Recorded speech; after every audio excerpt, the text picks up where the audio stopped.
Notre invité ce soir, Ramayad, bonsoir, bienvenue. Bonsoir. Vous êtes candidate à la présidentielle avec votre mouvement La France qui ose. On va y venir et à votre programme dans un petit instant. Évidemment, l'actualité avec ce qui se passe depuis plus d'une semaine maintenant dans les banlieues. J'aimerais entendre votre réaction et vos propositions aussi. Et puis Rachid Mbarki le disait, François Fillon, toujours combatif, qui a de nouveau exclu aujourd'hui de renoncer à sa candidature à la présidentielle. Ramayad, vous avez été secrétaire d'État de François Fillon, gouvernement François Fillon II, aux droits de l'homme et puis chargé des sports, tout cela entre 2007 et 2010. Comment vous observez tout ce qui se joue autour du candidat Fillon à la présidentielle aujourd'hui ? C'est moins l'homme qui m'intéresse qu'un système qui est en train de s'effondrer. C'est un monde à part, au fond, un monde à part qui est fait de privilèges depuis tellement longtemps, du fait d'un cumul des mandats dans le temps, à force de vivre dans le confort des deniers publics liés à ces mandats qui se succèdent année après année, décennie après décennie, on finit par confondre l'argent public et le sien. Et c'est un monde finissant, c'est un monde à part, où le manque de discernement le dispute à l'aveuglement.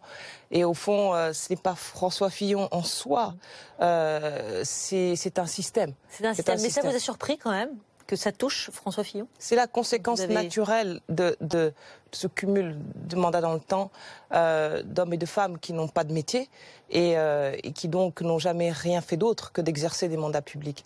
Et je crois qu'aujourd'hui, il faut réagir. C'est un gâchis, clairement, parce que cette victoire exceptionnelle qui a été la sienne au moment de la primaire, qui allait rester dans les annales, s'est traduite en quelques semaines par un gâchis phénoménal qui va aussi rester dans les annales. Mais tout cela n'a de sens que s'il y a une réaction de ce personnel politique-là, s'il peut encore réagir. Moi, je crois fondamentalement qu'il faut changer d'époque, de cycle, et qu'ils incarnent un monde qui n'est plus. Il faut aligner le régime des parlementaires en matière de retraite et de chômage sur celui des Français. Ça, c'est une chose importante. Il faut limiter le cumul, pas seulement en nombre, mais aussi dans le temps. Pas plus de 2 mandats pour une même fonction. Effectivement, ça c'est dans votre programme, et c'est même, je crois, une des premières décisions que vous prendriez si vous étiez élu à la présidentielle. Oui, parce que je compare avec la situation des maires ruraux que je rencontre tous les jours depuis 9 mois. J'ai fait 80 000 kilomètres et je peux vous dire que pour 500 € par mois, ils sont disponibles 24 heures sur 24. Moi, j'en ai vu qui font les animateurs sociaux dans les cours de récréation du fait des rythmes scolaires qu'il faut supprimer, c'est pas réformable. J'en ai vu qui nettoient même les cimetières. J'en ai vu qui, de leurs propres mains, ont construit les 2 logements sociaux de la commune. Et quand on voit cette situation-là au quotidien et qu'on compare avec non pas ce qui est illégal, ou c'est pas la question de la légalité ou pas, ce sont les sommes qui choquent. Il faut comprendre qu'on a touché là le nerf du pays. Mais justement, on va revenir à votre programme, mais je voudrais comprendre alors, François Fillon qui exclut aujourd'hui de renoncer à sa candidature, est-ce qu'il a raison de persister, oui ou non, selon vous ? C'est une tragédie cette affaire, au fond. Mais qu'est-ce qu'on fait ? Parce que là, il faut de toute évidence prendre des décisions. Qu'est-ce que vous feriez ? Qu'est-ce que vous feriez alors ? Je ne suis pas dans cette situation, c'est une affaire qui appartient aux Républicains. C'est à eux de gérer cette situation. De toute façon, il n'y a pas de bonne solution. Toutes les solutions, que ce soit lui ou quelqu'un d'autre, sont mauvaises. Parce que si quelqu'un d'autre y allait, il faudrait... le 23 février, les parrainages officiels s'ouvrent. Vous avez dit le 27 janvier sur Twitter, de manière très officielle, vous vous êtes proposé, vous avez dit « J'invite les Républicains et même les valsistes orphelins », c'était avant même d'ailleurs le second tour de la primaire de la gauche, à se ranger derrière ma candidature. C'était sérieux, Ramayad ? Écoutez, ils n'ont que des mauvaises solutions. Moi, je suis opérationnelle, puisque cela fait des mois que je fais campagne. J'ai un projet sur lequel je travaillais pendant 2 ans, par les plus grands experts du pays, qui a été soumis sur Internet à votation populaire, qui a été soumis aux élus locaux à 1 millier de maires à peu près, qui ont apporté leurs pattes, leur âme, qui ont mis leur expérience. Et je crois qu'il faut tourner la page d'une époque. Et donc, qu'est-ce qu'il y aurait de choquant à vouloir ouvrir la France qui ose, qui est déjà un mouvement qui au départ réunissait 5 formations citoyennes de droite et de gauche et qui aujourd'hui, on va l'annoncer bientôt, en a une vingtaine, Je veux dire, c'est une formation Donc vous dites ouverte. aujourd'hui, François Fillon peut se retirer? Ceux qui veulent le rejoindre sont tout à fait disposés à le faire, et je le dis en toute simplicité, sans prétention aucune. Je ne comprends pas pourquoi nous sommes dans un pays, enfin dans un monde où on renouvelle les dirigeants tous les jours.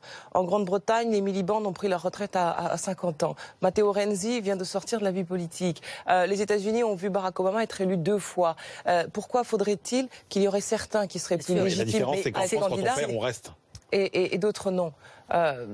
Pour l'instant, François Fillon, je crois que savoir que c'était sa première candidature à la présidentielle, mais là, c'est un problème interne à l'UMP. Ils n'ont que des mauvaises solutions. Ça, je vous l'accorde complètement, parce que le remplacer dans la précipitation, les problèmes financiers, problèmes de programme, la primaire était supposée donner une vraie légitimité. Que fait-on des adhérents qui ont payé pour pouvoir participer? C'est un casse-tête insurmontable. Et c'est une tragédie. Et moi, ce que je crains dans cette affaire-là, bon, là, pour les Républicains, je crois que la messe est dite, si je puis dire, c'est que cela profite. Vous voulez dire qu'elle est perdue, la présidentielle? Ce que je pense, c'est qu'il n'y a que des mauvaises solutions dans ces circonstances-là. Vous pensez qu'il n'a aucune chance, le candidat, ou pas?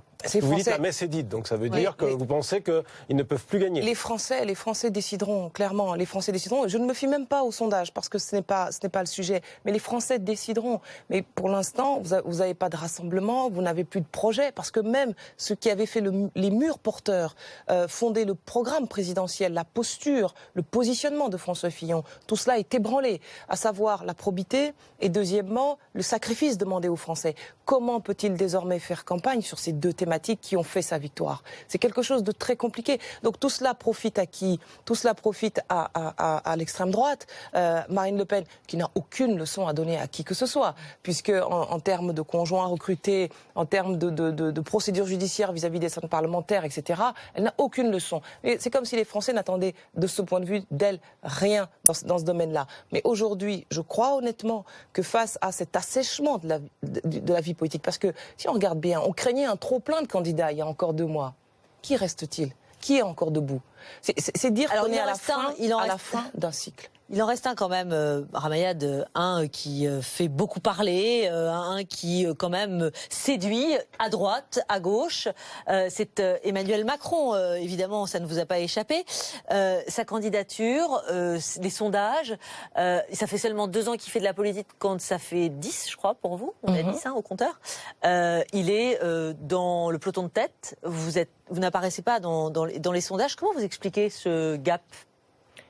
Vous demandez à ceux qui décident de mettre tel ou tel dans les sondages. Ce n'est pas moi, ce n'est pas les Français. Il y a bien des gens qui décident de mettre certains dans les sondages. Pourquoi, d'après vous? Je n'en sais rien.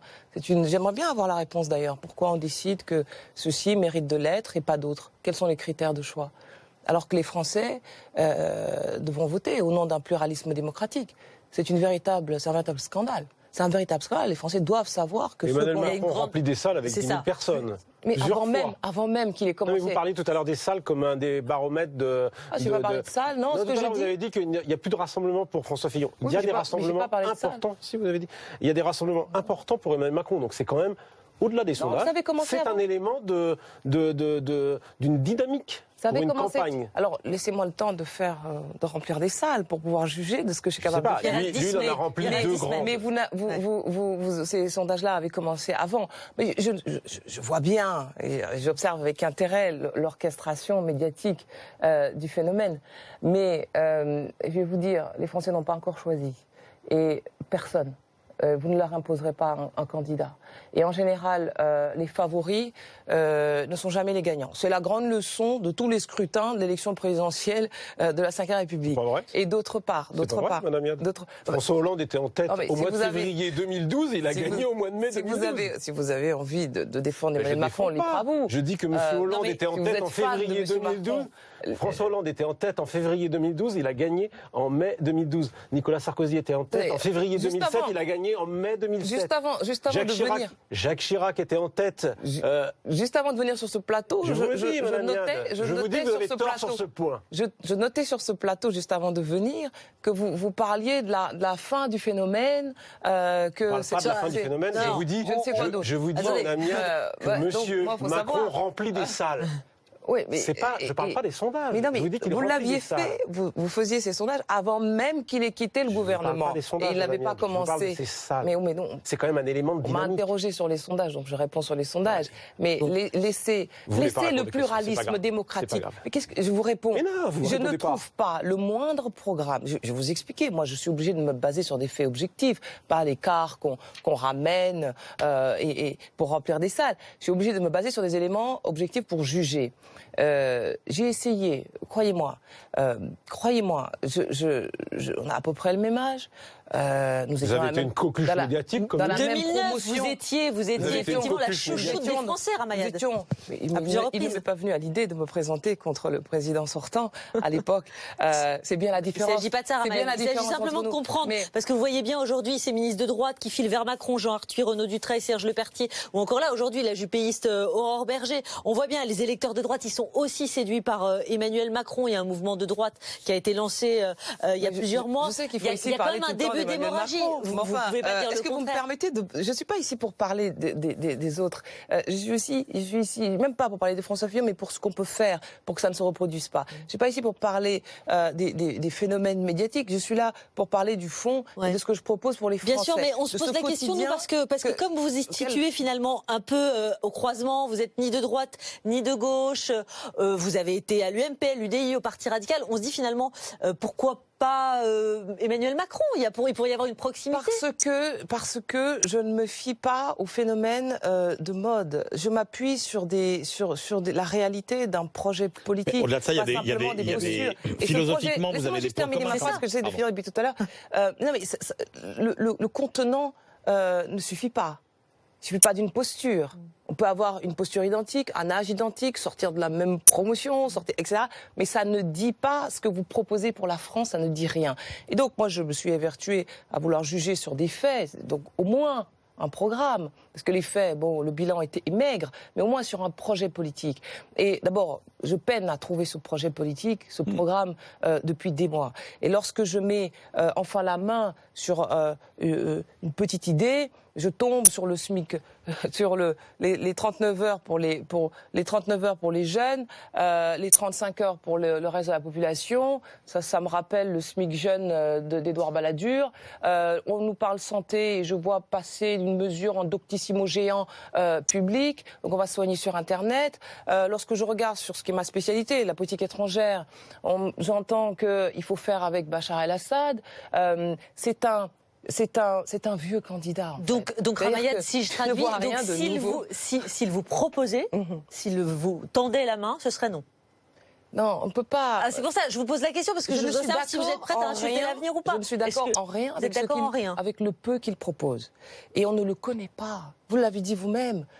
Les Français savent qui je suis, mes qualités comme mes lacunes. J'ai été décortiquée dans tous les sens pendant 10 ans. Je suis passée par toutes les épreuves pendant 10 ans. J'ai partagé les grands et les mauvais moments des Français. Et donc, moi, je veux bien, si vous rencontrez un type demain, vous allez l'épouser tout de suite. Mais attendez, je vais vous demander, on va réfléchir. Il s'agit de la France. Donc les Français, d'une période difficile les Français pour les aujourd'hui, Français. À droite comme à gauche, ou des anciens ministres qui sont séduits, ils sont séduits sur du vent. Mais ce n'est pas lui, c'est le rejet des autres. Ce n'est pas lui, c'est le discrédit qui frappe la classe politique. Mais moi, j'invite les Français à réfléchir à deux fois. Au fond, j'invite même pas, à la limite, à se baser sur les belles paroles, ni même sur les programmes. Même sur les programmes. J'ai envie de dire, parce que les Français ont soif d'authenticité, regardez qui ils sont et ce qu'ils ont fait. Vous pensez, ce sera beaucoup plus solide dans le choix que de se contenter de ça. Vous voulez faire allusion à son passé de ministre de l'économie de François Hollande, de conseiller de François Hollande, secrétaire général adjoint, c'est quand même un gros poste. Vous voulez dire, c'est ça en fait pour lui, son bilan en fait. Il a partagé tout le bilan de la gauche, aussi bien effectivement en tant que conseiller de François Hollande lorsqu'il était candidat, Ensuite, en tant que secrétaire général adjoint de l'Élysée, il a été conseiller économique. Donc, on ne peut pas dire que la version de la Coupe du chômage n'a rien à voir. Ensuite, il a été ministre de l'économie, ce qui n'était pas un poste anodin. Il ne peut pas faire comme si le chômage, la crise économique, il n'a rien à voir. Les rares mesures qu'on a vues passer en ce bilan en matière agricole est un désastre pour les communes, pour les agriculteurs. Vous dites niet de manière catégorique. Et les bus Macron, j'en parle même pas. D'accord. Donc il vaut mieux pas qu'ils vous tendent la main. Non, mais je veux dire, non, je suis en campagne. J'ai un projet politique. Alors justement, vous êtes en campagne, vous en êtes où? Je prépare aussi, en même temps que le présidentiel, législative. Pourquoi voulez-vous Vous n'avez pas d'appareil, Ramayad, vous en êtes où de vos parrainages? On était à 300 mi-janvier, c'est ça? 300 mi-janvier. 300 mi-janvier, si on fait bien les comptes. C'était en décembre. C'était en décembre. Alors 300 en décembre, on est donc début février, mi-février. Je n'exprime plus de comptabilité parce que nous entrons bientôt dans la période officielle des parrainages à partir du 23 février. Donc voilà, arrêtons de parler et faisons. Donc c'est bien parti, Ramayad, parce que du coup, effectivement, la montre. Il a fallu la montre tourne. Oui, raisonnablement optimiste. Ça a été un travail de fond. C'est-à-dire un travail de conviction et de terrain. Je ne me suis pas contentée d'envoyer un mail. C'est un travail difficile. Vous êtes allé sur 80 000 kilomètres, effectivement, vous avez sillonné le pays. Oui, et je peux vous dire que chacun, je leur ai parlé. Il a fallu les convaincre. Les maires ruraux, dotés d'un manifeste pour les ruralités, que j'ai travaillé avec eux.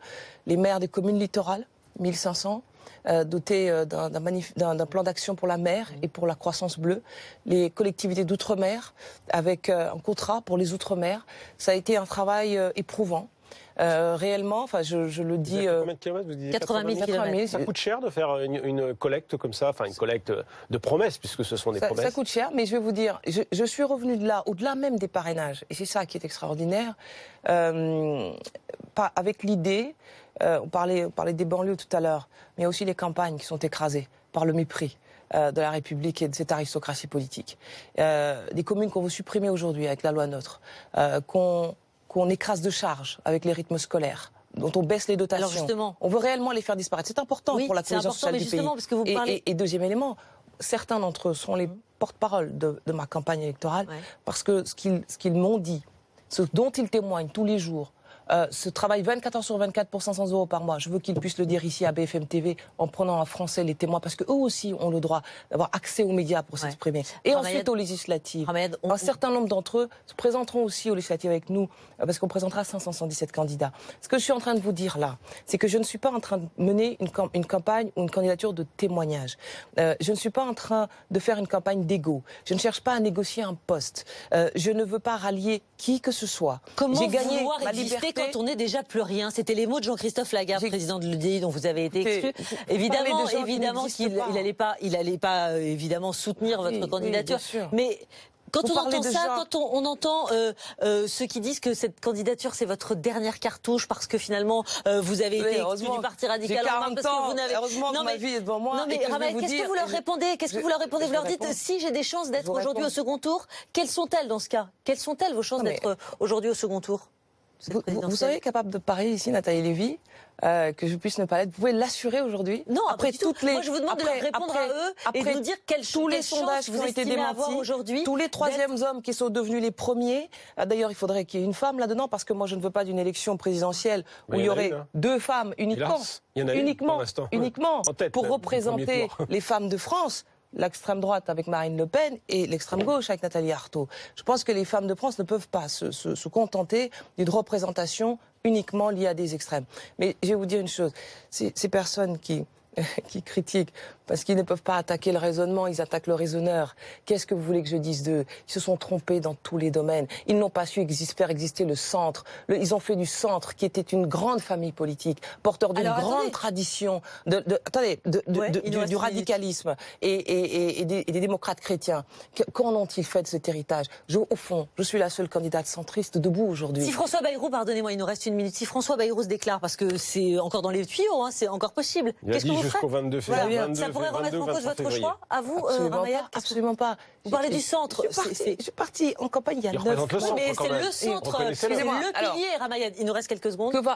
Attendez, moi je veux bien qu'on parte pour une 4e campagne présidentielle, mais attention, tous les dinosaures de la vie politique sont soumis à un jeu de massacre actuellement. Ça, c'est la première chose. La deuxième chose, quel est le projet de François Bayrou? Il en avait un formidable en 2007. Et j'étais du côté de Nicolas Sarkozy et j'ai admiré ce projet-là. Quel est-il? Quelles sont les troupes? Quel est même le sens d'une candidature lorsqu'on a soutenu Alain Juppé et que donc on a participé à une primaire et qu'on a d'un côté, en 2012, permis la victoire de François Hollande, aujourd'hui soutenu les Républicains. Moi, j'aimerais savoir la cohérence de François Bayrou. Je pense que les Français sont fatigués de ce cumul de mandats, de candidatures, je dirais, dans le temps. Et qu'il est temps aujourd'hui, effectivement, de changer de cycle à l'instar du monde. Rappelons-nous une chose, c'est la France qui est en jeu. Et on ne peut pas, avec une aristocratie politique dépassée, poursuivre cette dégringolade qui a des conséquences sur le quotidien des Français.